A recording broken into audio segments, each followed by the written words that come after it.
கர்த்தர் இந்த நல்ல நாளின் மாலை வேளையிலும் தேவனுடைய வார்த்தையை போடும்படியாய் கர்த்தர் தந்த நல்ல வாய்ப்புக்காய் கர்த்தருக்கு நன்றியோடு ஸ்தோத்திரிப்போம். இப்பொழுதும் இந்த கர்த்தர் நம்மோடு பேசும்படியாய் அவருடைய வார்த்தைகளோடு நம்மோடு இடைபடும்படியாய் ஒரு விசை கண்களை மூடி ஜெபிப்போமா. அன்பின் ஆண்டவரே, இந்த நல்ல மாலை வேளைக்காய் நன்றி சுவாமி. இப்பொழுதும் ஆண்டவரே, இந்த வார்த்தைகளை யாருக்கு டிவி மூலம் கேட்கிற ஜனங்களை நீர் தொடுவீராக என்று சொல்லி ஜெபிக்கிறோம். ரூபவதி ஊழியத்திற்காய் ஸ்தோத்திரம். ஆண்டவரே, நீர் ஆசீர்வதி பலுகி பெருகி பூமியை நிரப்புங்கள் என்று சொல்லி ஆசீர்வதித்த தேவனின் ஆசீர்வாதம் எங்களுடைய வாழ்க்கையில எங்களுடைய எல்லா பகுதியிலும் இருக்கட்டும் என்று சொல்லி ஜெபிக்கிறோம். இப்பொழுது நீர் பேசும், நாங்கள் உங்களுடைய வார்த்தைக்கு கேட்டு கீழ்ப்படியே கற்றுத்தாரோம். இயேசுவின் நாமத்தில் பிதாவே, ஆமேன் ஆமேன். இப்போ நம்ம என்ன பார்க்க போறோம் அப்படின்னா, உபாகமம் 33ஆம் அதிகாரம் 29ஆம் வசனம் இப்படி சொல்லுது: இஸ்ரவேலே நீ பாக்கியவான், இஸ்ரவேலே நீ பாக்கியவான், கர்த்தரால் ரட்சிக்கப்பட்ட ஜனமே, உனக்கு ஒப்பானவன் யார்? உனக்கு சகாயம் செய்யும் கேடகமும் உனக்கு மகிமை பொருந்திய பட்டயமும் அவரே. உன் சத்துருக்கள் உனக்கு இச்சகம் பேசி அடங்குவார்கள், அவர்கள் மேடுகளை மிதிப்பாய் என்று சொன்னான். பாருங்க, சத்துருக்கள் இச்சகம் பேசி அடங்குவார்கள், அவர்கள் மேடுகளை நீ மிதிப்பாய். இது யாருக்கு கொடுக்கப்பட்டிருக்குன்னு கேட்டா, இஸ்ரவேலுக்கு கொடுக்கப்பட்ட வாக்கு தத்துவம். நம்ம ஆபிரகாமுடைய சந்ததி. கர்த்தர் இஸ்ரவேலை விசேஷித்து நேசித்து ஆசீர்வதிக்கிறார். யாக்கோபே இஸ்ரவேலே என்று சொல்லி. இஸ்ரவேல் என்னுடைய ஜனம், நான் அதை மறக்கவே மாட்டேன். நான் மறந்தா என் வலது கை தன் தொழிலை மறப்பதாக சொல்றாரு. இப்ப இன்னைக்கு யாரை பத்தி பார்க்க போறோம்னா, இஸ்ரவேல் ஜனங்கள். எண்ணாகமம் 22ஆம் அதிகாரம் 11ஆம் வசனத்துல இப்படி சொல்லியது: பூமியின் விசாலத்தை மூடுகிற ஒரு ஜனக்கூட்டம் எகிப்திலிருந்து வந்திருக்கிறது. எகிப்துல 430 வருஷம் அடிமைகளா இருந்தது ஆபிரகாமின் சந்ததி, யாக்கோபின் சந்ததி, இஸ்ரவேல் மக்கள். அவங்க என்ன ஆகியால் நீ எனக்காக அவர்களை சபிக்கணும்னு சொல்லி மோவாபின் ராஜா பாலாக் என்பவன் பிலேயாம் தீர்க்கதரிசிய கூலிக்கு பொறுத்துறான். வான்னு மோவாபிய பிரபுக்களை அனுப்புறான். கனம் பொருந்தின பிரபுக்களை அனுப்பி, நீ வா, நீ எனக்காக, இப்படி ஒரு ஜனக்கூட்டம் இருக்கு, அந்த ஜனக்கூட்டம் ஒரு விதத்துல ஆசீர்வதிக்கப்பட்ட ஜனம், அவங்கள நான் மேற்கொள்ளணும், என்னால மேற்கொள்ள முடியாது, நீ சபிச்சுன்னா நான் மேற்கொண்டலாம் அப்படின்னு இந்த மோவாபின் ராஜா பாலாக்குங்கிறவன் தெரிஞ்சுக்கிட்டு பிலேயாமுக்கிட்ட மோவாபிய பிரபுக்கள் கனம் பொருந்தனவங்களும் அனுப்பி விடுறான். அவங்க போன உடனே இந்த பிலேயாம் தீர்க்கதரிசி யோசிக்கிறான், நான் கர்த்தரால் ஆசீர்வதிக்கப்பட்ட சந்ததியே அது, அவங்கள சபிக்க முடியாத. கர்த்தர் என்ன சொன்னாரு ஆபிரகாம்கிட்ட? ஒன்னு ஆசீர்வதிக்கிறவங்கள நான் ஆசீர்வதிப்பேன், ஒன்னு சபிக்கிறவங்கள நான் சபிப்பேன்னு சொல்லி ஆசீர்வாதத்துக்குன்னு அழைக்கப்பட்ட ஜனமே அப்படின்னு சொல்லி ஒரு கணம் அவன் யோசிக்கிறான். யோசித்தது மாத்திரம் இல்ல, பாலாக்கு கூப்பிடுறான்னா போக யோசிக்கான். போகக்கூடாதே, போக மாட்டேனே அப்படின்னு. கர்த்தருக்கு விரோதமா நம்ம செயல்படக்கூடாது. கர்த்தருடைய கரமும் கர்த்தருடைய ஆசீர்வாதமும் கர்த்தருடைய ஒத்தாசையும் அந்த திரள் ஜனக்கூட்டம், பூமியின் விசாலத்தை மூடுகிற அந்த ஜனக்கூட்டம் இஸ்ரவேல் ஜனங்கள் தான். அதனால அவங்கள சபிக்க நான் புறப்படக்கூடாது அப்படின்னு பயம் இருக்கு அவனுக்கு. அந்த ராஜா சொல்றான், நான் யுத்தம் பண்ணி ஜெயிக்க முடியாது அவங்கள, நீ சபிச்சா நான் ஜெயிச்சிடலாம் அப்படின்னு சொல்லி இந்த பாலாக்குங்கிற மோவாபிய ராஜா சொல்றான். ஆனா பிலேயாம் தீர்க்கதரிசிட்டு அந்த ராஜா சொல்றாரு, வீடு நிறைய வெள்ளி தாரேன், பொண்ணு தாரேன், நான் உன்னை கனம் பண்ணுவேன், நீ எனக்காக சபிக்கணும், எனக்காக அந்த ஜனத்தை நீ என்ன செய்யணும், சபிக்கணும்னு ஆள் அனுப்புறான். உன்னை மிகவும் கனம் பண்ணுவேன்னு சொல்றான். நீ கேட்கறதெல்லாம் நான் செய்வேன், நீ சொல்றதெல்லாம் நான் செய்வேன், நீ எனக்காக இந்த ஜனத்தை சபிச்சா போதும்னு. உடனே பிலேயாம் தீர்க்கதரிசி என்ன சொன்னான்? உன் வீடு நிறைய வெள்ளியும் பொண்ணும் கொடுத்தாலும் நான் கர்த்தர் சொல்ற வார்த்தைக்கு மாறா எதுவும் செய்ய முடியாது. சின்ன காரியமானாலும் சரிதான், பெரிய காரியமானாலும் சரிதான், தேவனாகிய கர்த்தரின் கட்டளையை நாம் மீறக்கூடாது. கர்த்தர் என்ன சொல்றாரோ அவர் சொன்னதை தான் சொல்லுவேன், மாறி நான் ஒன்றும் பேச மாட்டேன் அப்படின்னு. அவன் கூப்பிட்ட வந்ததுனால இவனுக்கு போக இஷ்டம் இல்லையா. உடனே கர்த்தர் அவன்கிட்ட பேசுறாரு, பிலேயாம்கிட்ட. யார் வந்திருக்கா? மோவாபின் பிரபுக்கள். சரி, நீ போ, ஆனா நான் சொன்னதை மட்டும் தான் சொல்லணும், வேற மாத்தி என்னமே சொல்லவே கூடாது அவங்க கிட்ட அப்படின்னு. உடனே பிலேயாம் கழுதை மேல சேனை வச்சு மோவாபின் பிரபுக்களோடு கூட போறான். ஆனா போறதுக்கு கர்த்தருக்கு இஷ்டம் இல்லை. கர்த்தருக்கு இஷ்டம் இல்லைங்கிறது தெரியுது. உடனே கர்த்தருக்கு இஷ்டம் இல்லைன்னா போலாமா? போகக்கூடாது. உடனே கர்த்தருடைய தூதனானவர் வழியில இவனுக்கு எதிராளியாக நிக்காரு. யாருக்கு சொல்லுங்க? பிலேயாமுக்கு. உடனே தூதனானவர் உருவின பட்டயத்தை பிடிச்சிட்டு வழியில நின்ன உடனே இந்த கழுதை பார்த்துட்டு, முதல்ல கழுத கண்களை தான் கர்த்தர் திறக்காரு. பிலேயாம் கண்களுக்கு, தீர்க்கதரிசியுடைய கண்கள் கூட திறக்கப்படலை. வழியில நின்னதை கண்டு வழியை விட்டு விலகி வயல் ஓரத்துல விலகி போச்சான். கழுத அவ ஏறி இருக்கிற கழுத கண்ணுக்கு தூதன் பட்டயத்தை உருவிட்டு நிக்காரு வழியில நமக்கு எதிரா அப்படின்னு கழுத வயலுக்குள்ள இறங்கி போச்சான்.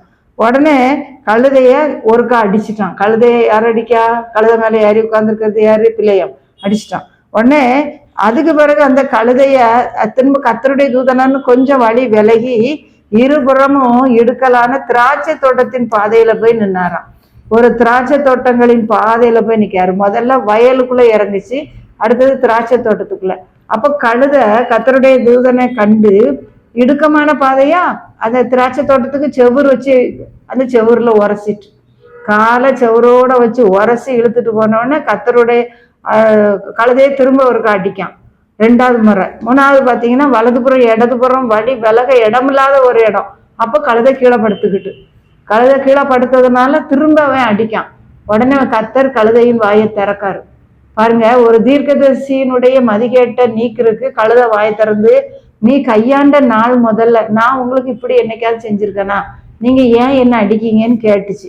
உடனே அவன் சொல்றான் கோபம் கொண்டுட்டு, நீ என்னது இந்த 3 முறை நீ என்ன செஞ்சுட்டே வர, கேலி பண்ணிட்டே வர, என் கையில ஒரு பட்டையை மட்டும் இருந்திருக்குமே, ஆனா நான் உன்னை இப்ப கொண்டு போட்டிருப்பேன் அப்படின்னு.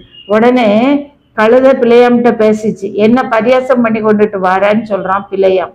அப்பதான் நீர் கையாண்ட நாள் முதல்ல நீ ஏறின கழுதை நாதான், உமக்கு இப்படி நான் ஒரு நாளும் செய்யல அப்படின்னு.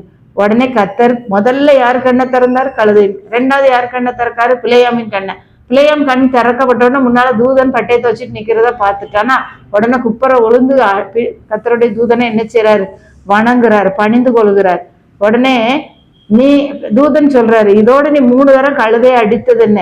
உன் வழி எனக்கு மாறுபாடா இருக்கிறதுனாலதான் நான் உனக்கு எதிராளியா புறப்பட்டு வந்தேன். பாருங்க, ஒருவனுடைய வழி கர்த்தருக்கு மாறுபாடா இருந்தா அவர் எதிராளியா என்ன செஞ்சுட்டு வருவாராம்? புறப்பட்டு வருவார். கழுதை என்ன கண்டு விலகலன்னா நான் கழுதைய உயிரோட விட்டுட்டு உன்னை கொண்டிருப்பேன். உடனே அவன் பிள்ளையாம் சொல்றான், நான் பாவம் செஞ்சேன், தெரியாம செஞ்சுட்டேன். நீர் எனக்கு முன்னால நிக்கிறத நான் அறியாம இருந்தேன். இது உமது பார்வைக்கு தகாத காரியம், நான் போறது இஷ்டம் இல்லைன்னா நான் திரும்பி போயிடுறேன் அப்படின்னு சொல்றான். உடனே கர்த்தருடைய தூதன், நீ அந்த மனிதனோட மோவாபிய பிரபுக்களோட போ, ஆனா நான் சொல்ற வார்த்தையை தவிர வேற ஒன்னையும் நீ என்ன செய்யக்கூடாது, சொல்லக்கூடாது. பிள்ளையாம் சரின்னு சொல்லிட்டு பாலாக்கின் பிரபுக்களோட போறான். தேவன் சபிக்காதவங்கள நான் சபிப்பது எப்படி அப்படின்னு. அவனே பாலாக் சொல்றான், நீ இந்த மலையில நின்று காலையெல்லாம் பலியிட்டு நிமித்தம் பாரு, அந்த மலையில நின்று பாரு, அந்த மலை உச்சியில நின்று பாரு, எனக்காக அவங்கள ஒரு வாரத்திலேயாவது சபின்னு சொல்றான். உடனே இவர் சொல்லிட்டாரு, கர்த்தர் ஆசீர்வதிக்கிறாரு, நான் சபிக்க முடியாது. கர்த்தர் ஆசீர்வதிக்கிறவங்க ஆசீர்வதிக்கப்பட்டவங்க தான், அதுல மாற்றமே இல்லை. கர்த்தர் என்ன சொல்றாரு? இஸ்ரவேல்ல நான் குற்றம் பார்க்கறதும் இல்லை, யாக்கோபுல நான் மீறுதலை காண்றதும் இல்லை, குற்றம் பார்க்க மாட்டேன். நான் அவங்க ராஜாவின் ஜெய கம்பீரம் இஸ்ரவேலரோட இருக்கு அப்படின்ட்டாரு. உடனே தேவன் அவர்களை எகிப்தின் அடிமையத்திலிருந்து புறப்பட பண்ணி கொண்டு வந்த அந்த ஜனத்துக்கு காண்டாமிருகத்துக்கு ஒத்த பலன் இருக்கு. அவங்க எப்படிப்பட்டவங்க? பலசாலிகள். யாக்கோபுக்கு விரோதமான மந்திரமும் கிடையாது, இஸ்ரவேலுக்கு விரோதமான குறி சொல்லுதலும் இல்லை. அதனால இதை செய்யத்தக்கவன் ஒருத்தரும் கிடையாது அப்படி. உடனே கர்த்தருக்கு பிரியம். பிலேயாம் பாலாக்க நோக்கி சொல்றான், நான் உம்மிட சொன்னனே அவங்கள நான் கர்த்தர் என்ன சொல்றாரோ அதுதான் செய்வேன், அதை தாண்டி என்னால ஒன்றும் செய்ய முடியாதுன்னு நான் சொன்னனே. கர்த்தர் சொல்றதான் சொல்ல முடியும். கர்த்தர் அவங்கள ஆசீர்வதிக்க சொல்றாரு, நான் மாற்றி ஒன்றும் பேச முடியாது அப்படி சொல்லிட்டான். உடனே அவன் சொல்றான், நான் உம கனம் பண்ணணும்னு நினைச்சேன், ஆனா நீர் அந்த கணத்துக்கு பாத்திரம் இல்லை. வீடு நிறைய வெள்ளியும் பொண்ணும் தாரேன், நான் தரமாட்டேன். அப்போ பிள்ளையம் சொல்றான், கண் திறக்கப்பட்டவன் விளம்புகிறதாவது அவரை காண்பேன், இப்பொழுது அவரை தரிசிப்பேன், சமீபமாய் அல்ல. ஒரு நட்சத்திரம் யாக்கோபுல இருந்து தோன்றும், உதிக்கும், செங்கோல் இஸ்ரவேல்ல இருந்து எழும்பும், மோவாபின் எல்லைகளை நொறுக்கி சேத்தின் புத்திரரை நிர்மூலமாக்கும். யாக்கோபிலிருந்து தோன்றும் ஒருவர் ஆளுகை செய்வார். சரியா? அவர் யாக்கோபிலே அக்கிரமத்தை காண்கிறதும் இல்லை. எண்ணாகம 23:21. இஸ்ரவேலிலே குற்றம் பார்க்கிறதும் இல்லை. தேவனாகிய கர்த்தர் அவர்களோட கூட இருக்கிறார். பாருங்க, இஸ்ரவேல் அப்படின்னா அவருடைய ஜனம், கர்த்தருடைய ஜனம். கர்த்தர் அவர்களோட இருக்கிறதுனால அவங்களுக்கு காண்டாமிருகத்துக்கு ஒத்த பலம் இருக்கு. ராஜாவின் ஜெய கம்பீரம் அவர்களுக்குள்ள இருக்கு. காண்டாமிருகத்துக்கு ஒத்த பலன் மட்டும் இல்ல, இஸ்ரவேலுக்கு விரோதமான மந்திரமும் இல்லை, யாக்கோபுக்கு விரோதமான குறி சொல்லுதலும் கிடையாது. உடனே பிள்ளையாம் பாலாக்க பார்த்து சொல்றான், கர்த்தர் சொன்னதை மட்டும்தான் நான் சொல்லுவேன்னு சொல்லிதான் உம்மிடத்துல சொல்லலையா? ஆனா என்னாகம 24:1 போட்டிருக்கு, இஸ்ரவேலை ஆசீர்வதிப்பதே கர்த்தருக்கு பிரியம்.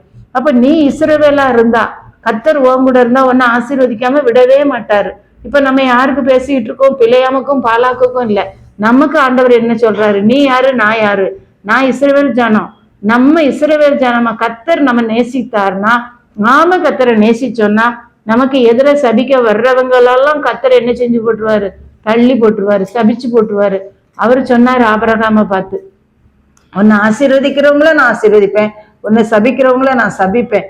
உன் நிமித்தம் ஆசீர்வதிக்கப்படும், பூமியே உன் நிமித்தம் ஆசீர்வதிக்கப்படும். அப்ப நாம இன்னைக்கு ஆபிரகாம் என்ன செஞ்சான்? கர்த்தரை நேசிச்சான், விசுவாசிச்சான், கீழ்ப்படிஞ்சான், அவருக்கு உத்தமமா நடந்தான். நாமளும் இன்னைக்கு அதே மாதிரி நடந்தோம்னா நம்மளை எதிர்க்க ஆளே கிடையாது, உலகத்துல யாருமே கிடையாது. அதான் கர்த்தர் சொல்றாரு, இஸ்ரவேலை ஆசீர்வதிப்பது தான் பிரியம். ஆசீர்வாதித்த வார்த்தைகளை பாருங்க. அவர் எப்படி ஆசீர்வதிச்சா தெரியுமா? யாக்கோபே உன் கூடாரங்களும் இஸ்ரவேலே உன் வாசஸ்தலங்களும் எவ்வளவு அழகானவைகள். பாருங்க, கர்த்தருடைய மக்களுடைய கூடாரம் எப்படி இருக்கான்? அழகானவையாம். அது பரவி போகிற ஆறுகளை போலவும் நதி ஓரத்தில் உள்ள தோட்டத்தை போலவும் சந்தன மரத்தை போலவும் இருக்குமா. எது இருக்கும்? எது இருக்கும்? கர்த்தருடைய பிள்ளைகளுடைய வாசஸ்தலம். கர்த்தர் நாட்டின சந்தன மரங்களை போலவும் தண்ணீர் அருகே உள்ள கேது விருட்சங்களை போலவும் இருக்கிறது. அவர்களுடைய தேவன் நீர்கால்களிலிருந்து தண்ணீர் பாயும், அவர்களுடைய வித்து திரளான தண்ணீர்களில் பரவும். அவர்களுடைய ராஜா ஆகாகை பார்க்கிலும் உயர்வான், அவர்கள் ராஜ்யம் மேன்மையடையும். உங்களை ஆசீர்வதிக்கிறவன் ஆசீர்வதிக்கப்பட்டவன். கூலி பொருத்தி ஆளை கொண்டாலும் கர்த்தர் நம்மள கூலியே இல்லாம ஆசீர்வதிப்பாரு. அவன் வீடு நிறைய தங்கம் தாரேன் வெள்ளி தாரேன்னு கூட்டிட்டு வந்தான். ஆனா நம்ம அப்பாவுக்கு வெள்ளியும் கர்த்தர், பூமியும் அதன் நிறைவும் உலகமும் அதன் குடிகளும் கர்த்தருடையது. வெள்ளியும் அவருடையது, பொன்னும் அவருடையது.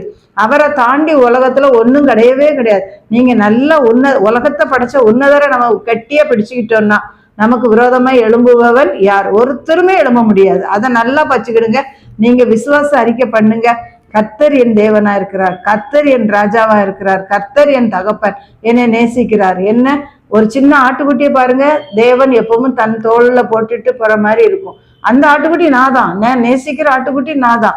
அவர் என்னை கீழேயே விட மாட்டார். அப்ப என்ன, அவர் தம் மார்போட சேர்த்து கொள்வார், மார்போட அணைத்து கொள்வார். அப்படிங்கும்போது அவருடைய ஆசீர்வாதம், யாக்கோபே உன் கூடாரம், இஸ்ரவேலே உன் வாசஸ்தலம் அழகானது, பரவி போகிற ஆறுகளை போல இருக்கும், நதி ஓரத்தில் இருக்க தோட்டத்தை போல இருக்கும், கர்த்தர் நாட்டின சந்தன மரம் போல இருக்கான்.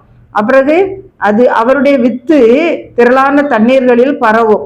அவருடைய ராஜா ஆகாகை பார்க்கிலும் உயருவான். பாருங்க, ஆகாக் உயர்ந்த ராஜாவா இருந்திருக்கலாம், அவனை காட்டிலும் மேன்மையா உயர்த்தி ஆசீர்வதிக்கிற தேவன் நம்ம ராஜா. அப்போ ராஜ்யம் மேன்மையடையும். அப்போ சபிக்கிறவங்க சபிக்கப்பட்டு போயிடுவாங்க, ஆசீர்வதிக்கிறவங்க ஆசீர்வதிக்க. அவன் தெரிது பாருங்க, நம்ம எதிராளி ஆகிய பாலாக், மோவாப் ராஜா பாலாக்குங்கிறவன் சொல்றான், அவங்க திரளான ஜனங்களா இருக்காங்க, அவங்க ஆசீர்வதிக்கப்பட்டவங்களா இருக்காங்க, என்னால அவங்கள மேற்கொள்ள முடியாது, நீ வந்து சபி, அப்போ நாம் கர்த்தர் சபிச்சாருன்னா நான் மேற்கொண்டுடலான்னு. பாருங்க, கர்த்தர் நம்மளை ஒரு காலம் சபிக்கவே மாட்டார். தம்முடைய பிள்ளைகளை, தம்முடைய ஜனத்தை கர்த்தர் சபிக்கவும் மாட்டாரு, சபிக்க விடவும் மாட்டாரு. அதனால நம்ம எப்பவுமே ஆண்டவர் மேல தைரியம் கொண்டு, கர்த்தர் எனக்கு சகாய, நான் பயப்படேன், மனுஷன் எனக்கு என்ன செய்வான் என்று சொல்லலாமேங்கிற தைரியத்தோட நம்ம இருந்தோம்னா, கர்த்தர் எனக்கு சகாய, கர்த்தர் எனக்கு சகாயார், நான் பயப்பட மாட்டேன், மனிதன் எனக்கு என்ன செய்வான், ஒன்னும் செய்ய முடியாது. அப்படிப்பட்ட ஆசீர்வாதத்தை கர்த்தர் நமக்கு தந்து வழி நடத்தணும்னா நாம அவரை நேசிக்கணும், அன்பு செலுத்தணும், சரியா? அவரை விசுவாசிக்கணும், அவரை வார்த்தைகளுக்கு கீழ்ப்படியணும். அதுதான், வேற ஒண்ணுமே கிடையாது. ரொம்ப சிம்பிள் தான். ஆண்டவருடைய வார்த்தையை நேசிக்கணும், கீழ்ப்படியணும், கை கொள்ளணும், அவரை நம்பணும். நம்ம அதான் கர்த்தர் மேல விசுவாசம், நம்பிக்கை, அன்பு, இந்த மூணையும் வச்சு அவர் இறுக பற்றி கொண்டானா அவரும் நம்மளை பற்றி கொள்வார். நம்முடைய வாழ்க்கை மிகுந்த இல்ல 100% ஆசீர்வாதமா இருக்கும். நம்மளை எதிர்க்கிறவன் யார்? ஒரு வழியா எதிரி வருவான், 7 வழியா ஓடி போவான். இதுதான் கர்த்தருடைய பிள்ளைகளுக்கு கர்த்தர் கொடுக்கிற கிருபையின் ஆசீர்வாதங்கள். அதனால கிருபையா நம்மளை நடத்துறாரா, அவருக்கு நம்ம நன்றியோட இருக்கணுமா? எங்க போனாலும் சரிதான், கர்த்தரை விட்டுறாதீங்க. கர்த்தரை விட்டுட்டோம்னா நமக்கு வழியே இல்லை, ஆசீர்வாதமே இல்லை. மனுஷனை நம்புனா மாண்டு போவோம், மண் வீடா போகும். கர்த்தரை நம்பினா நம்ம செழிச்சு வாழலாம். சரியா? ஆண்டவரே, இந்த வார்த்தைகளை எங்களுக்கு ஆசீர்வதித்து தருகிறீரே, உமக்கு நன்றி அப்பா. நாங்கள் எங்களை சபிக்க வர்றவன் சபிக்க விடாம நீர் அவனை ஆசீர்வதிக்க வைக்கிறீரப்பா. இஸ்ரவேலை ஆசீர்வதிப்பதே எனக்கு பிரியன்னு சொல்லிட்டீங்கப்பா. நாங்க இஸ்ரவேலாய், கர்த்தரின் ஜனமாய், உம்மை பின்பற்றுகிறவர்களாய், உம்மை நேசிக்கிறவர்களாய், உம்முடைய கட்டளைகளின்படி நடக்கிறவர்களாய் எங்களை ஒரு விசையாய் மாற்றி விடுன்னு சொல்லி ஜெபிப்போமா? அன்பின் ஆண்டவரே, நல்ல வேலைக்காய் உமக்கு நன்றி அப்பா. உம்முடைய வார்த்தைகளை நாங்கள் பார்க்க எங்களுக்கு கிருபை தந்தீர். எங்களுடைய கண்களை இன்னமும் தெளிவாக்குவோம்ப்பா. தேனாகிய உம்முடைய வார்த்தையை நாங்கள் உட்கொண்டு எங்கள் கண்கள் தெளிவடையட்டும். உம்முடைய வார்த்தைக்கு நாங்கள் கீழ்ப்படியட்டும். உண்மை நாங்கள் நேசிக்கட்டும். சபிக்க வர்ற மனுஷன் கூட எங்களை ஆசீர்வச்சிட்டு தான் போக பண்ணுவீரப்பா நீர். அப்பா, பாலாக்கு பிள்ளையாமிட்ட கூலி பொருத்தி சபிக்க கூட்டிட்டு வந்தான். ஆனாலும் நீர் சொல்லிட்டீர், இல்லை, இஸ்ரவேலை ஆசீர்வதிப்பதே எனக்கு பெரியன்னு. அப்படியா நீர் ஆசீர்வதிக்கிற கர்த்தரையா அப்பா, நீர் தாமே உம்முடைய ஜெய கம்பீரம், ராஜாவின் ஜெய கம்பீரம் எங்களுக்குள்ளே இருக்கட்டும். ஆசீர்வதியும் வழி நடத்த இயேசுவின் நாமத்தில் ஜெபிக்கிறோம் நல்ல பிதாவே. ஆமென், ஆமென்.